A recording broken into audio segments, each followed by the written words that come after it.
नमस्कार, बहुत स्वागत है आपका न्यूज नेशन देखने में। अब आपके साथ मैं हूं किमी अरोड़ा वर्मा। शुरुआत करेंगे इस वक्त की बड़ी खबर के साथ। अंबरनाथ में बाबा बागेश्वर के दरबार का जो आखिरी दिन है, मुंबई से सटे अंबरनाथ में बाबा बागेश्वर का दिव्य दरबार लगना है। 3 दिवसीय दिव्य दरबार का आज आखिरी दिन है। तो इस वक्त की बड़ी खबर आपको बताना चाहेंगे। अंबरनाथ में बाबा बागेश्वर के दरबार का आज आखिरी दिन है। धीरेन्द्र शास्त्री के दिव्य दरबार का आज आखिरी दिन है।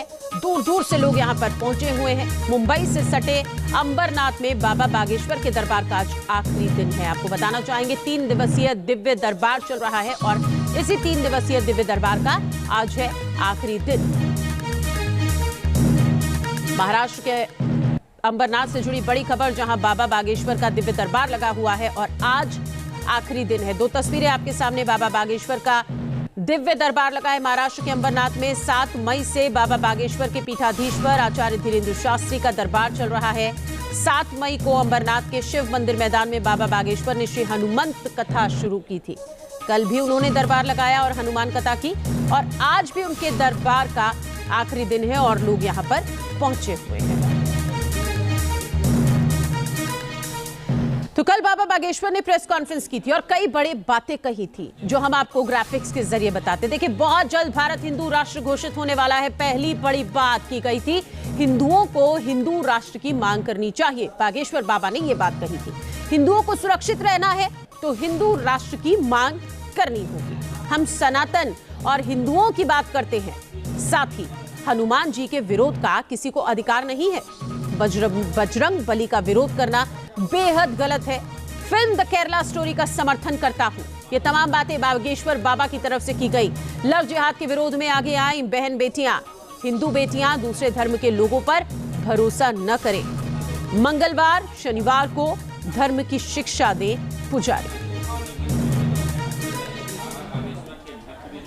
अंबरनाथ में बाबा बागेश्वर के दिव्य दरबार में एक मुस्लिम शख्स भी पहुंचा और बाबा के हिंदू राष्ट्र की मुहिम के साथ जुड़ गया। बाबू शेख नाम का यह शख्स बाबा बागेश्वर का मुरीद हो गया। आखिर क्या है वजह, देखिए इस रिपोर्ट में।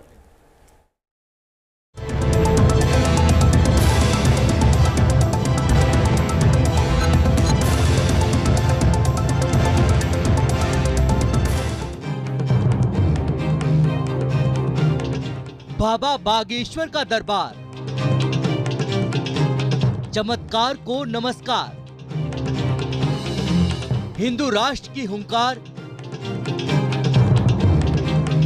मुस्लिम शख्स ने की जय जयकार। मेरा बाल मत खोलिए, मैं बहुत गरीब इंसान, आपसे मैंने पहचान लिया। जैसे जैसे धीरेन्द्र कृष्ण शास्त्री की लोकप्रियता बढ़ रही है, वैसे वैसे हिंदू राष्ट्र की उनकी मुहिम तेज होती जा रही है। अब मुस्लिम भी बाबा की इस मुहिम में साथ जुड़ रहे हैं। हम तो महाराष्ट्र में ही रहते हैं। उन्होंने थोड़ी बोला है कि भाई हिंदू राष्ट्र में जो मुस्लिम चले जाओ और मुस्लिम मत रहो, ऐसा थोड़ी है। ये हिंदू राष्ट्र होना चाहिए और उसमें तो हम रह रहे, उससे कोई दिक्कत नहीं है। अंबरनाथ के रहने वाले बाबू शेख हिंदू राष्ट्र का नारा क्यों बुलंद कर रहे हैं, इसे जानना भी दिलचस्प है। बाबू शेख लाखों श्रद्धालुओं की तरह बाबा के दरबार में आए थे। यहाँ जब धीरेन्द्र कृष्ण शास्त्री ने उनके मन की बात उनके बिना बताए जान ली, तो वो बाबा बागेश्वर के पक्के मुरीद हो गए। मेरा बाल मत खोलिए, मैं बहुत गरीब इंसान, आपसे मैंने पहचान लिया। अभी मैं हज जाके भी आया हूँ। आज 7 साल हो रहा है हज जाके आया हूँ मेरी मम्मी को लेके। अरे वाह, बहुत अच्छा। लेकिन आपका परिचय ना खोले, आप भी कम नहीं हो।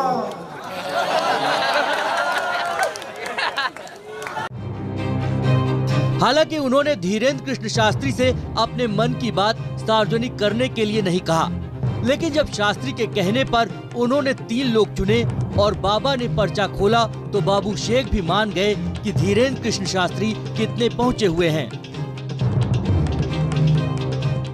देखिए, इस कार्यक्रम में जब मैं आया तो मैं दिल में यही सोचता था कि मैं सबकी मन की बात जानते हैं और इसी हिसाब से मैं 2 दिन से उनके पीछे आगे पीछे घूम रहा था।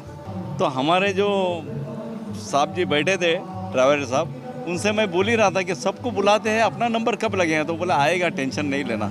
उतने में आवाज़ आई गई, बोले बाबू खान जी आप उठिए। और जो मन की बात आप वो बोल रहे हो वो मैं आप बताऊंगा। तो मैं बोला साहब जी आपने तो मेरी पूरी मन की बात सुन ली है। अब उसी से मैंने जान लिया कि उनको हर बात की उनको एक कनेक्शन है, वो हकीकत है। ठाणे के अंबरनाथ में बाबा बागेश्वर के दरबार का आज आखिरी दिन है। इसमें धीरेन्द्र कृष्ण शास्त्री लगातार हिंदू राष्ट्र का नारा बुलंद कर रहे हैं। हिंदुओं को अगर सुरक्षित रहना है, हिंदुओं को अगर संरक्षित रहना है, सनातन को और आगे तक बढ़ाना है, तो हिंदू राष्ट्र की घोषणा करवाएंगे, नहीं तो साधु तो अपना काम करता हुआ चला जा रहा है।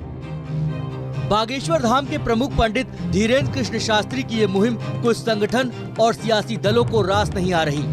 महाराष्ट्र से लेकर बिहार तक बाबा बागेश्वर के दरबार और उनके बयानों को लेकर सियासी बवाल मचा हुआ है। महाराष्ट्र के बाद बिहार की राजधानी पटना में बाबा बागेश्वर का दिव्य दरबार लगने वाला है। Team news nation. Bageshwar Dham के आचार्य पंडित धीरेन्द्र कृष्ण शास्त्री को लेकर महाराष्ट्र से लेकर बिहार तक सियासी बवाल मचा है। महाराष्ट्र में जहां बागेश्वर बाबा को विवादित बयानों को लेकर पुलिस का नोटिस मिल गया है, तो वहीं बिहार में बागेश्वर बाबा को लेकर आरजेडी और बीजेपी के बीच सियासी ड्रामा पूरे शबाब पर पहुंच चुका है। देखिए रिपोर्ट।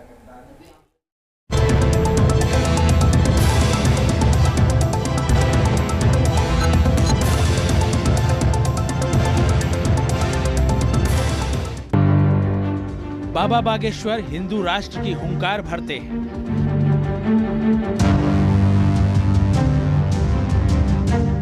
हिंदुओं का काम है, हिंदुओं को अगर सुरक्षित रहना है, हिंदुओं को अगर संरक्षित रहना है, सनातन को और आगे तक बढ़ाना है, तो हिंदू राष्ट्र की घोषणा करवाएंगे, नहीं तो साधु तो अपना काम करता हुआ चला जा रहा है। बागेश्वर सरकार पर्ची लिखकर अपने भक्तों की समस्या का समाधान बता देते हैं, तो अपने विरोधियों की ठठरी बांध देते हैं और अपने हर मंच से सनातन को जोड़ने की बात करते हैं। महाराष्ट्र के ही वीर और महाराष्ट्र की ही धरोहर और समूचे भारतवर्ष की शान छत्रपति वीर शिवाजी महाराज का जो हिंदवी राज्य की स्थापना का संकल्प था, उस संकल्प को दोहराया है। उस संकल्प को हमने सिर्फ बताया है कि भारत के हिंदू अगर तुम भूल गए हो तो बस अब जग जाओ। जो पूर्व काल में, पूर्व समय में हिंदवी राज्य की स्थापना की बात हो रही थी, हमने उसे हिंदू राष्ट्र के साथ प्रस्तुत किया है। इस वक्त बाबा बागेश्वर महाराष्ट्र के ठाणे में स्थित अंबरनाथ में दिव्य दरबार लगा रहे हैं। 3 दिनों तक चलने वाले इस दरबार में करीब 10 लाख से ज्यादा भक्तों के आने की संभावना है। लेकिन बागेश्वर धाम के प्रमुख पंडित धीरेन्द्र कृष्ण शास्त्री की जितनी पॉपुलैरिटी बढ़ रही है, उतना ही वो राजनीतिक टूल भी बनते जा रहे हैं। और महाराष्ट्र से लेकर बिहार तक बाबा बागेश्वर के दरबार और उनके बयानों को लेकर सियासी बवाल मचा हुआ है। हनुमान जी के विरोध या संतों का विरोध, भगवान का विरोध करने का अधिकार है। किसी भी भगवान की, किसी भी पंथ के भगवान का विरोध करने का अधिकार ना तो इस पूरी दुनिया में है, ना हो सकता है। ये हमारा दुर्भाग्य है कि जो हनुमान जी का विरोध अगर कोई कर रहा, तो ये देश का और हमारा दुर्भाग्य है जो ऐसे लोग यहाँ हैं। बजरंग बली के ऊपर बैन लगाना या बजरंग दल एक विचारधारा हो सकती है। विचारधारा में तरह तरह के लोग हो सकते हैं, लेकिन हनुमान जी के नाम पर बैन नहीं लगा सकते हैं आप हमारे राष्ट्र में। आपको बता दें कि महाराष्ट्र के ठाणे में कथा वाचन कर रहे पंडित धीरेन्द्र शास्त्री को अंबरनाथ पुलिस ने धारा 149 के तहत नोटिस भेजा है। पुलिस ने ये नोटिस उनके पिछले दौरे में संत तुकाराम और साईं बाबा के खिलाफ दिए गए आपत्तिजनक बयान की वजह से भेजा है। वहीं बाबा के खिलाफ महाराष्ट्र के अलग अलग पुलिस स्टेशनों में भी मामला दर्ज किया गया है। दरअसल वंचित बहुजन अघाड़ी और अंधश्रद्धा निर्मूलन समिति ने पुलिस को लिखित शिकायत के जरिए ये मांग की थी कि बागेश्वर धाम वाले बाबा ऐसा कोई बयान न दें जिससे कानून व्यवस्था की कोई समस्या पैदा हो। हालांकि बाबा बागेश्वर पर इसका कोई असर नहीं दिखा और अपनी बेबाक अंदाज के लिए मशहूर हो चुके पंडित धीरेन्द्र कृष्ण शास्त्री ने बजरंग बली से लेकर हर विवादित मुद्दे पर खुलकर अपनी बात रखी। ये सब राजनीतिक विषय बनाने की कोशिश की जाती है, लेकिन हम सबके हैं। जो भी हमारे पास आएगा हम सबका स्वागत करेंगे। ना तो हम किसी पार्टी के हैं, ना हम किसी की फिक्स एजेंडे के हैं। हमारे लिए सभी सम्मानीय हैं और ना हम कोई धांधली फैलाते हैं और ना हम कोई वैमनस्यता फैलाते हैं।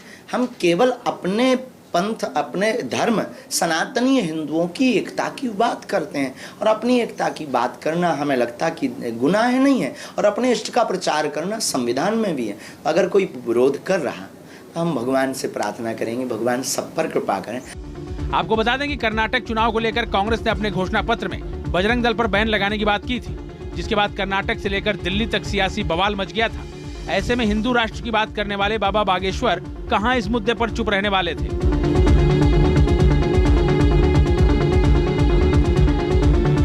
महाराष्ट्र के बाद बिहार की राजधानी पटना में बाबा बागेश्वर का दिव्य दरबार लगने वाला है। यहाँ वो 13 से 17 मई तक अपने भक्तों की समस्या को दूर करते नजर आएंगे। लेकिन बिहार में बाबा का दरबार लगने से पहले सियासी बवाल मचा हुआ है और वो बिहार की राजनीति का केंद्र बन गए हैं।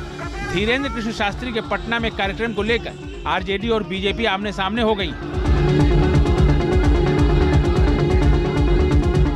और बागेश्वर जी केंद्र सरकार के इशारों पर बिहार और अन्य प्रदेशों में घूमकर सांप्रदायिक दंगा फैलाने का प्रयास कर रहे हैं।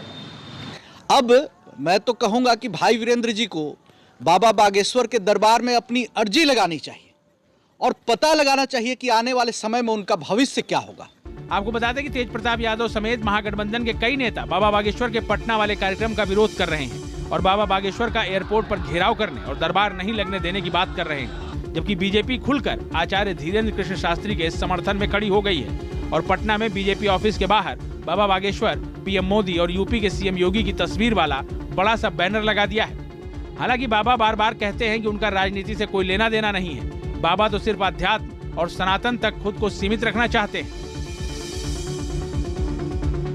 एक तरफ बाबा बागेश्वर के खिलाफ विरोधियों ने मोर्चा खोल रखा है, तो धीरेन्द्र कृष्ण शास्त्री ने सनातन पर प्रहार करने वालों के खिलाफ। बाबा बागेश्वर ने एक बार फिर से लव जिहाद को बढ़ावा देने वालों पर करारा प्रहार किया है। लव जिहाद के विषय पर हम आपसे यही प्रार्थना करेंगे, हमारी बहन बेटियों को अब जगना चाहिए। हमने एक बात बोली थी, तेल का कनिस्तर होता है, उसमें हाथ डाल दीजिए, फिर तिल के बोरा में हाथ डालिए।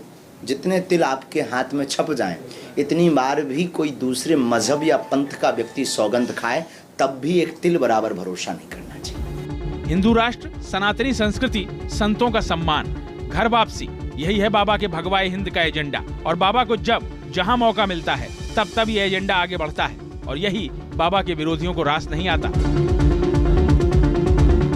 Team news nation. और बात करते हैं कर्नाटक चुनाव से जुड़ी।